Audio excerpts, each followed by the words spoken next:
제가 궁금한 게 또 이제 선호 업종을 딱히 이제 가리시지는 않지만 네네. 이제 이왕이면 뭐 IT나 바이오 네. 쪽을 하신다고도 또 알고 있는데 예, 지금 포트폴리오도 그렇게 구성이 돼 있나요? 바이오는 하나도 네. 없고요. 네. 사실 바이오라기보다 그때 제가 표현할 때는 제약이라고 했는데 네, 제약 바이오가 묶여서 그쪽은 뭐 되게 너무 비싸죠. 그쵸, 예전에 PR 다 제가 높잖아요. 네. 할 때만 하더라도 유한장애만 해도 싼 주식이 없고 그러니까 PER, PBR이 제일 고조건에 들어간 회사들이 좀 있었어요. 네. 근데 지금은 찾기가 좀 어렵지만 그래서 이제 이왕이면이라는 거는 저는 일단 같은 조건에 놓고 보는데 뭐 비슷하면은 이쪽이 이제 성장성이 좀 돼 있으니까 네. 그래서 IT나 제약에다가 좀 더 줄 수 있다. 그런데 지금 IT 쪽은 조금 있는 것 같긴 한데 제약주는 아예 없는 것 같아요. 그리고 되게 그러니까 싼 주식 하다 보니까 네. 결국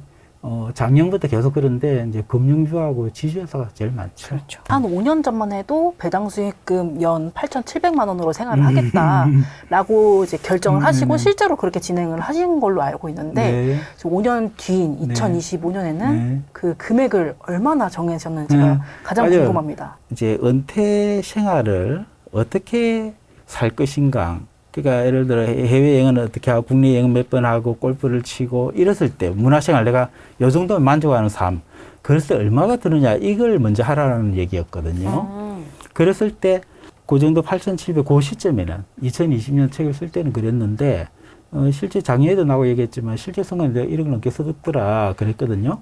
근데 그건 이제 돈이 되는데 굳이 막 아둥바둥 할 필요 없는 거죠. 그렇죠. 근데 내가 최소한 요 정도는 해야 내가 지금 사는 것처럼 살 것 같아. 그거거든요. 그러면 요걸 80하기 위해서는 뭐 돈이 얼마 있어야 되는데 이제 거꾸로 되는 거죠. 그랬을 때 이제 그 시점에는 배당 수익률을 4%로 잡아가지고 세후 3.4%. 그래가지고 거꾸로 계산하니까 뭐 15인가 25인가 헷갈리는데 그 정도에 지금은 근데 배당 수익률이 세후로도 5%가 나오거든요. 그러면은 예를 들어 5천만 원으로 산다. 그 5천만 원이면은 10억이면 되죠. 10억이면은 5천만 원 배당이 나올 수 있으니까. 근데 그 책에 네. 이걸 좀 앞질러 가는데 제가 이제 펀드 수익향을 공개하는 게 이제 18년 동안 운영한다고 했잖아요. 네. 거기에 이제 두 가지로 제가 얘기했는데 하나는 이제 5억인데 네. 요걸로 이제 은퇴자로서 배당금만 받아가지고 사는 거를 하나 했고, 네. 그 다음에 다른 이제 계속 재투자하는 아직 현업에서 이제 수입이 있으니까 요걸 갖다가 배당을 그대로 재투자하는 복리 수익을 극대화하는 요거 두 가지로 했거든요. 근데 은퇴자 입장에서는 어쨌든 배당금이 늘어나야 되잖아요. 근데 이제 요게 4년밖에 안 됐지만은 4년 동안에 매년 배당금이 늘어나고 있는 거예요. 그러니까 내 쓸 수 있는 생활비가 계속 늘어나는 거죠. 네. 그 첫 해에는 2,180이었는데 그 다음에 2,600, 2,900, 3,600 이게 실질로 들어오는 거거든요.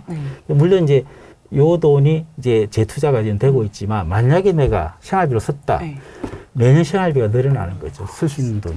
지금 배당 분리가 하기 때문에 배당도 앞으로도 더 늘어날 기업도 많을 테고. 그렇죠. 그래서 이런 식으로 자기가 계획을 짤 수가 있는 거죠. 난 요 정도 돈은 있어야 돼. 난 요 정도 있어야 생활을 요 정도는 해야 돼. 그럼 내가 얼마만 있으면 되지? 그렇게 해가지고 계획을 세울 수 있는 거죠. 제가 이걸 열심히 하는 이유가 2000년에 제가 이 돈이면 됐어 하고 탁 3살 때리셨다가 완전히 시급했거든요. 그랬다가 다시 진찰을 하다가 네. 2004년에 완전히 이제 박살이 났거든요. 네. 그래서 저는 제 경험에 의해가 제가 보니까 계획을 제대로 안 세운 거예요. 그냥 막연하게 이 돈이면 되겠다. 이랬다가 네. 실패한 원인을 생각해 보니까 구체적인 계획이 없었던 거죠. 은퇴 자금으로 어느 정도를 갖춰놓고 네. 이거면 되겠다라고 네, 생각했는데 회사를 그만뒀는데 네, 네. 막상 이제 그게 제대로 이제 안 잡히다 보니까 이제 벤처 투자하고 뭐 이런 식으로 네. 해가지고 돈을 뭐 허비하고 네. 낭비하고 네. 그래가 다시 가고 뭐 저 나름대로 시행착오가 많았던 거죠. 시행착오 끝에 나온 그래서 결과물이 예, 이렇게 배당을 네. 받고 이렇게 꾸준히 같이 투자를 하는 것만이 네네네. 마음 편하게 이제 미래 은퇴의 노후를 준비하는 길이다라는 투자는 네. 가치 투자를 계속 했으니까 그건 네. 아닌데 계획을 이렇게 세워놓고 했을 때는 이제 생각이 다르지 않을까요?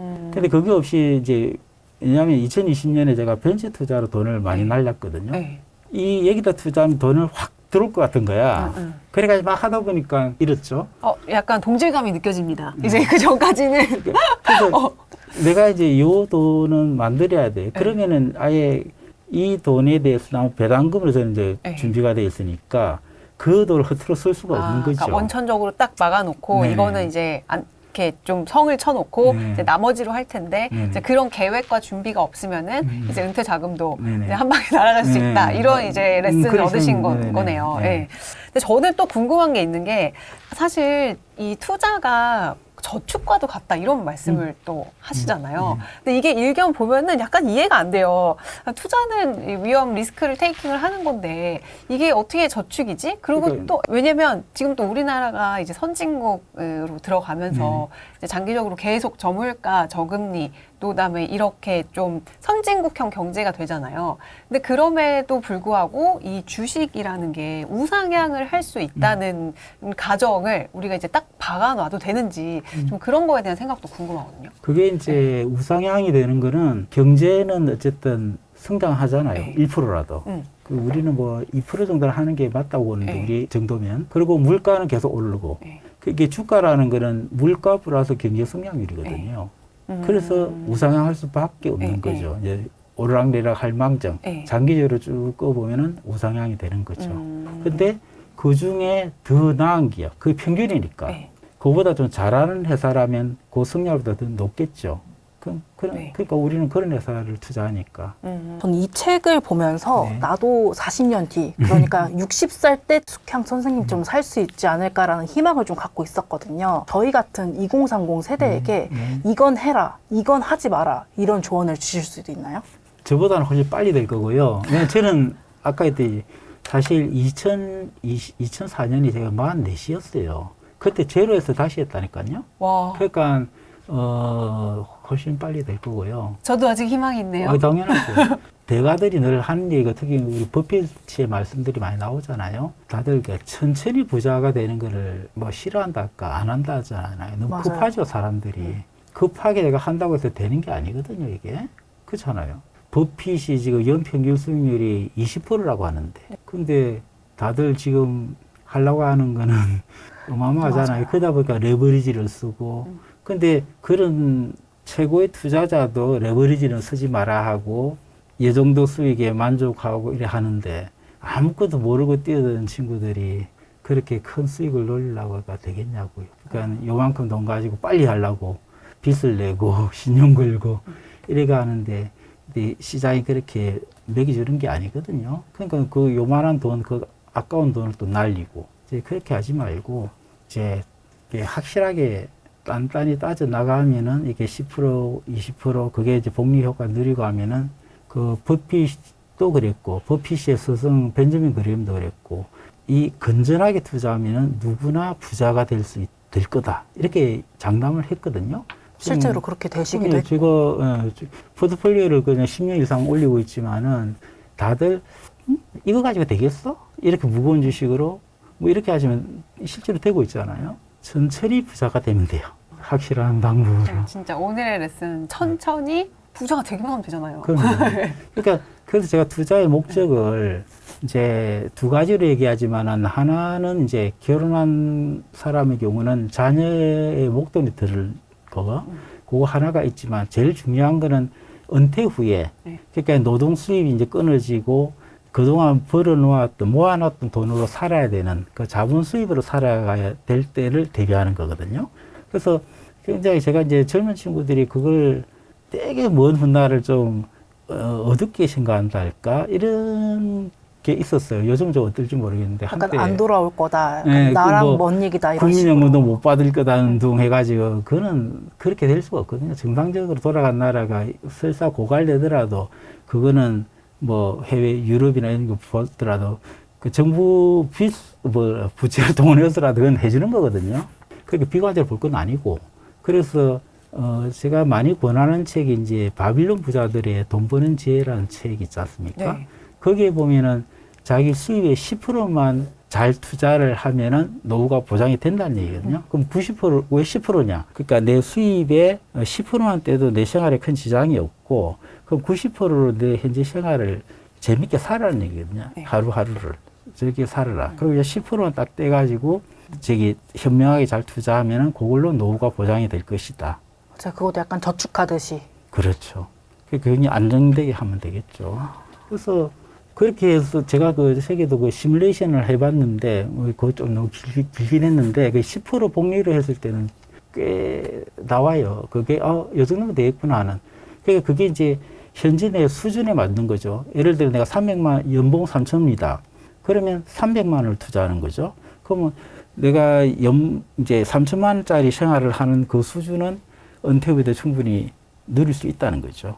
5천만 원짜리면 500만 원씩, 1억짜리면 1천만 원씩. 그러면 그 내 현재의 수준을 은퇴 후에도 충분히 누릴 수 있다는 그런 거니까. 그렇게 살면 되지 뭐 어마어마한 부자가 되면 뭐 하겠어요?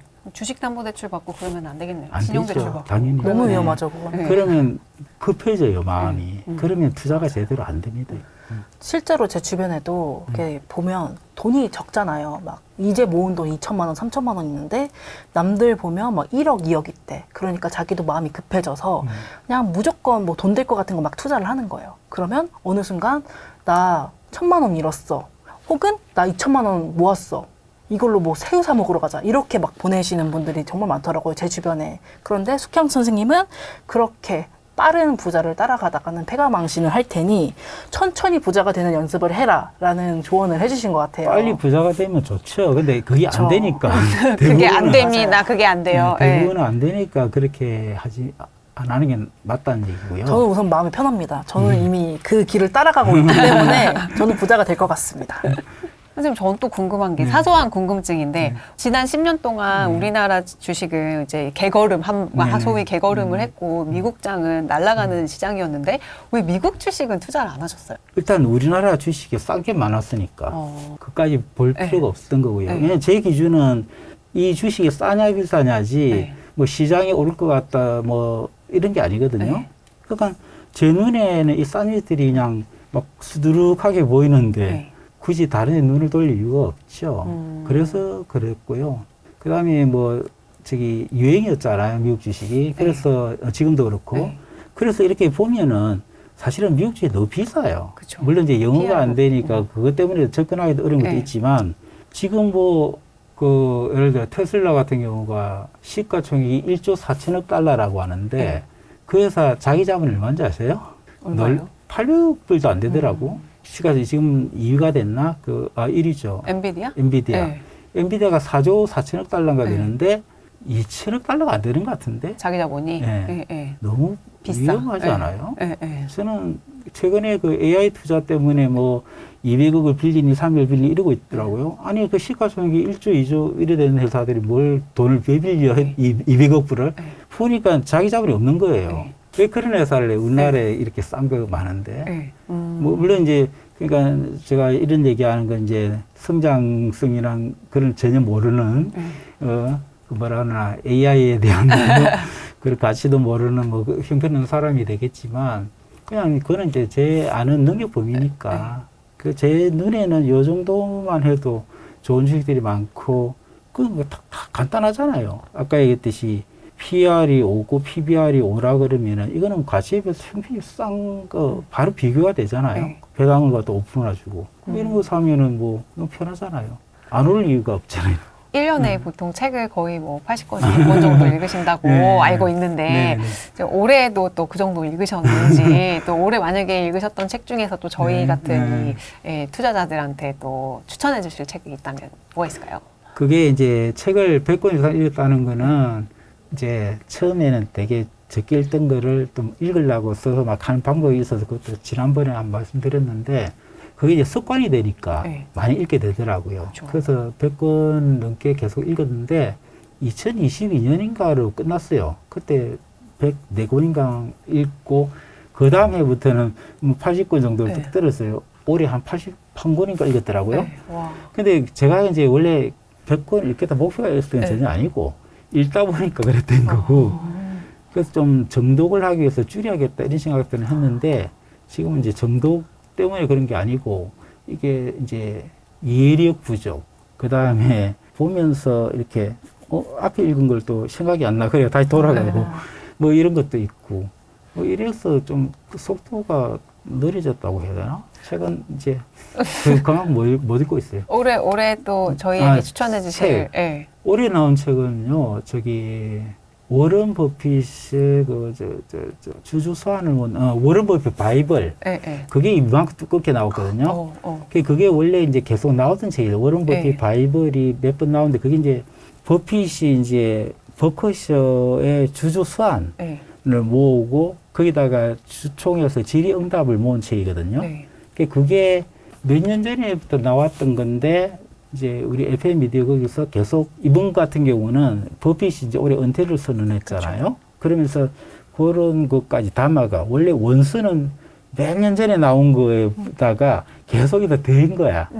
근데 그 내용들이 굉장히 좋죠.